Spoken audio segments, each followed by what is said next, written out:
Jai Shri Swaminarayan. I've got two logos here in front of me, which I think may be the right choice for the Murti Pratishtha that we'll have. The first one that caught my eye was the detailed in the logo that's been presented. It's got a Maori tribe and Swaminarayan Sampradaya detailing together, which means it's a mixture of two cultures. જય સ્વામિનારાયણ બધા હરિભક્તોને જે logo પસંદ આવે છે એ silver ફોનની જે design છે એ મને બહુ જ ગમે છે અને એમાં મોટે ભાગે બધા જ મુદ્દાઓ કવર થયેલા છે. જય શ્રી સ્વામિનારાયણ. આ લોગો સિમ્પલ અને એલિગન્ટ છે. આ લોગોમાં ફોન છે તે ન્યુઝીલેન્ડને રિપ્રેઝન્ટ કરે છે. કમલ છે તે પીસને રિપ્રેઝન્ટ કરે છે. એ સર્ક્યુલર ગોલ્ડન બોર્ડર છે આ લોગોમાં એ આખા ઉત્સવને એઝ અ હોલ આપણે યુનિટીમાં સેલિબ્રેટ કરશી એને રિપ્રેઝન્ટ કરે છે.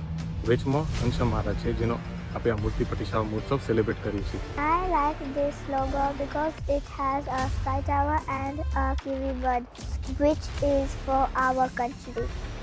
જય સ્વામિનારાયણ.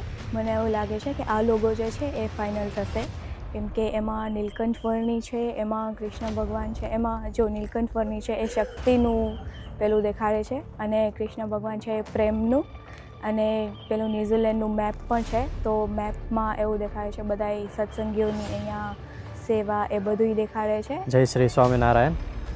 સ્કેચીસ આવ્યા હતા એમાં જે ન્યૂઝીલેન્ડના કલ્ચર્સ છે એનું જે ઇન્ક્લુડ કર્યું હતું લોગોમાં, જેમ કે આ સ્કાય ટાવર હોય કે ન્યૂઝીલેન્ડનું સિલ્વર ફન હોય, કીવી હોય, એ બધા લોગો હતા એ બહુ સારા હતા.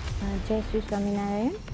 મને એવું લાગે છે કે આ લોગો સિલેક્ટ થવો જોઈએ, કેમ કે બેકગ્રાઉન્ડમાં જે ડિઝાઇન છે આમાં એ અહીંયાના માવરી કલ્ચરને રિપ્રેઝેન્ટ કરે છે, અને ન્યૂઝીલેન્ડનો મેપ પણ છે અને ફોન પણ છે, અને કલર પણ એકદમ નાઇસ છે, બહુ ડાર્ક નથી, અને લોગો એકદમ નીટ એન્ડ ક્લીન લાગે છે.